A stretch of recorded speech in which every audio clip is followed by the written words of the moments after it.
Back with part two when we were just talking about cosmic geography. So this is part two. We're going to pick up on point number 3. We went over points 1 and 2 in the last video. So Anthony Delgado, the author of this article I grabbed offline, says the New Testament marks a decisive shift in cosmic geography. Through his death and resurrection, Jesus disarmed the rulers and authorities, reclaiming the nations for God. His Great Commission declares that all authority in heaven and earth now belong to him. Praise God. All right, so here's my notes. Jesus does many, many, many things through his life, death, and resurrection. Anthony's pointing out one thing he did. All the nations, when Anthony says reclaiming the nations for God, my comment was all nations for Yahweh, no longer pagan nations he once allowed. He wants his family restored to life, to blessing, and to oneness.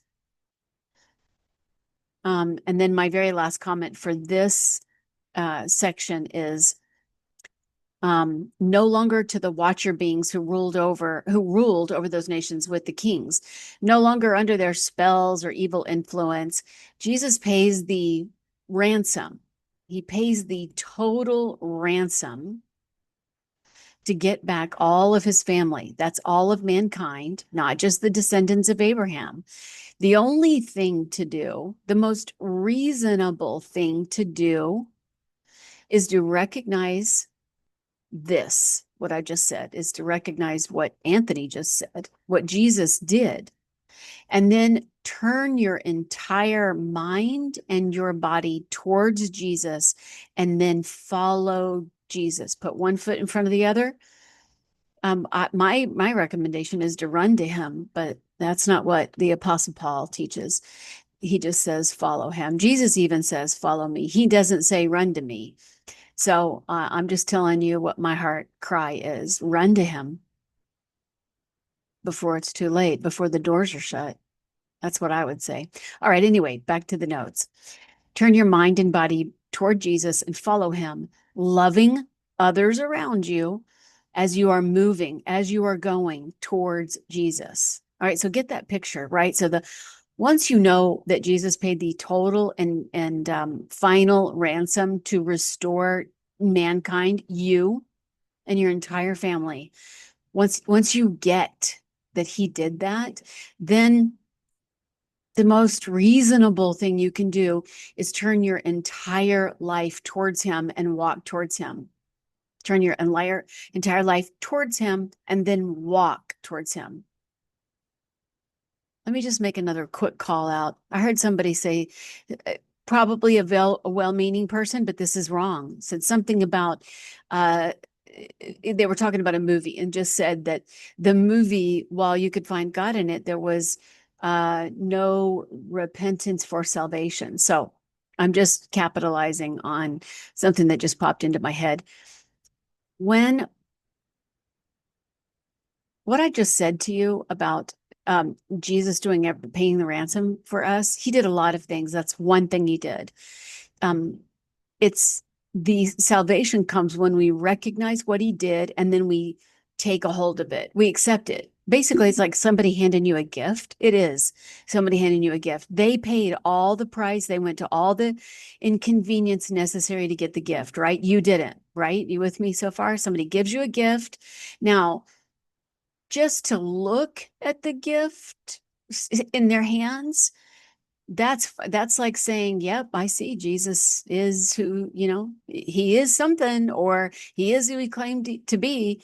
You can do any of that, but that's not receiving the gift that he gave you. So reach your hands out in your mind, reach your hands out and receive the gift that he gives you. So you receive it. Now, not salvation. Salvation is not contingent upon any action on your part. It is contingent upon you believing that Jesus is who he claimed he was and did what he said he did. And he is who he claimed to be. He came to rescue you. So believe it.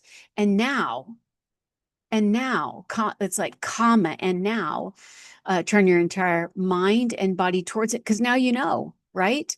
If you're listening to the sound of my voice right now, now you know. You don't even know everything about Jesus, but you know enough to know that he paid the entire price. He went to all the inconvenience that you probably know nothing about or very little about.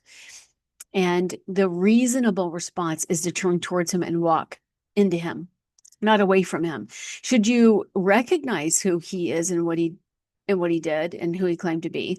So do you recognize all that and choose to not walk towards him? You're walking into chaos. You're walking in darkness. You're being led into darkness and by darkness. So it doesn't make any sense, right? The only thing in darkness is death, right? So walk to him. He is light. He is the light. So you're going to walk towards the light.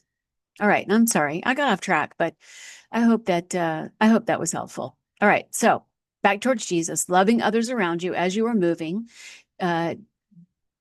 towards Jesus, taking on his appearance. We're going to take on his glory, by the way.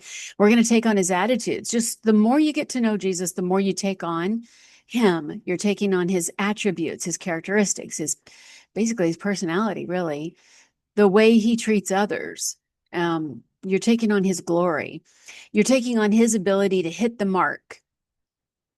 How do we hit the mark? Remember this from the other video? We hit the mark by listening and obeying to the word of God. We're gonna hear the word of God and we're going to obey. We're going to respond. We're going to respond to the word of God. So we're going to take on Jesus' ability to hit the mark, to hear the word of God and obey.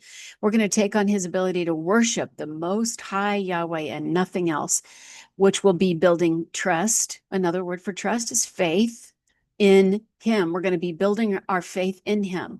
We don't start off with a bucket of faith in the Lord. We start off with a mustard seed. The Lord gives us exactly the right, every human being, the right amount of trust or faith to believe in Jesus. That's how much we need to believe. From then on, we're going to be building our faith and trust.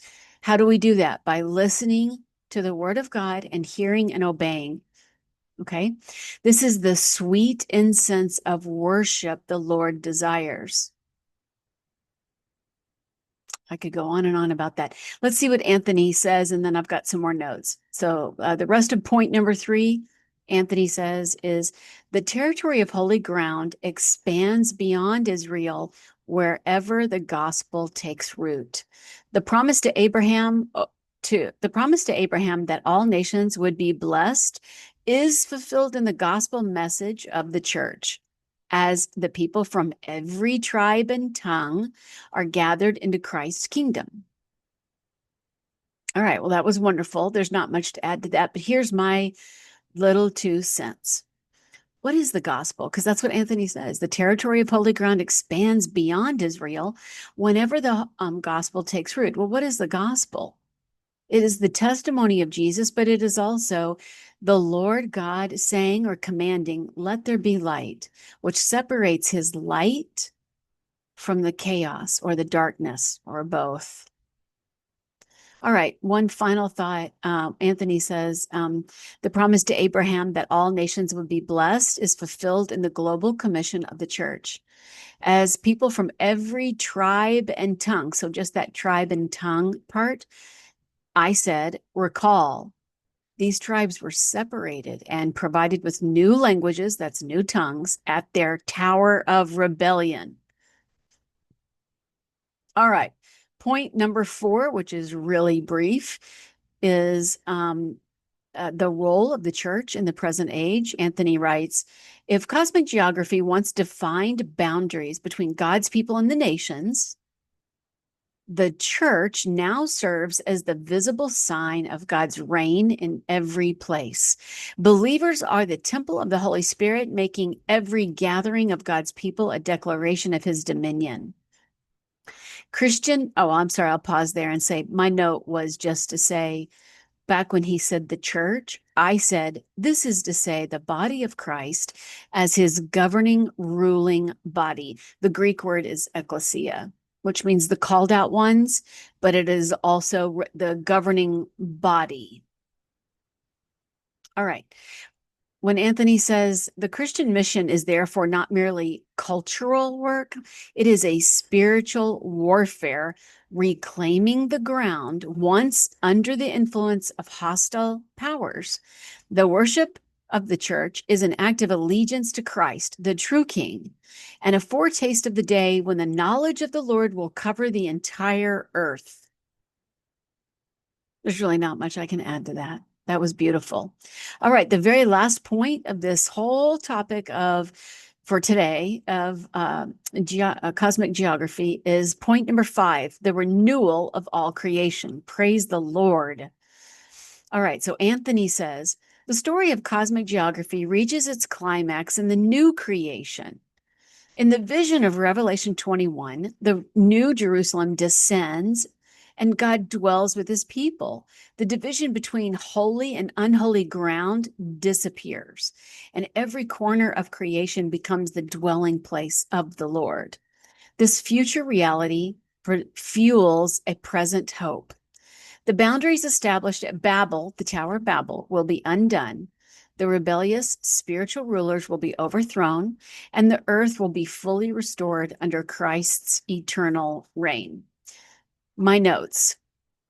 When Anthony says the story of the cosmic geography reaches its climax in the new creation, I said, maybe the climax, but not the conclusion. Remember, we are all going back to the Eden, which is another cosmic geography the Lord cares about. All right. And when Anthony said the division between holy and unholy ground disappears and every corner of creation becomes the dwelling place of the Lord, I was thinking the Lord unites his family because he desires oneness. Division is in the past. The only thing he wants to divide is holy from unholy. When Anthony says this future reality fuels a present hope, I just wanted to remind us all to not postpone or defer our hope.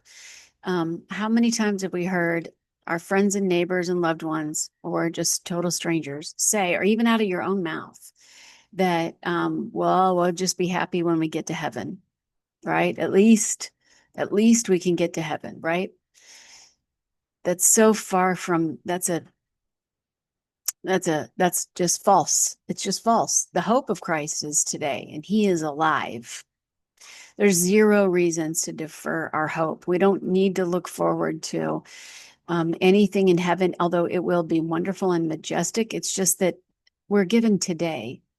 We're given the day that you are here listening to this message. So if you are without hope, you know what to do. Turn towards the light and walk into him.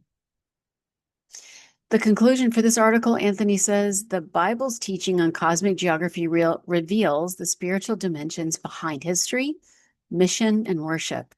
It shows how God's plan moves from a single holy land to a global kingdom where Christ's authority extends to every nation. For the believer, this means living with confidence in God's ultimate victory and joining his mission to see every people brought into the joy of his presence.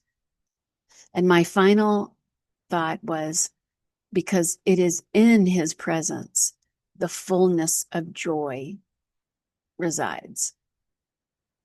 All right, well, that concludes our topic of cosmic geography. You know what? You know I love you.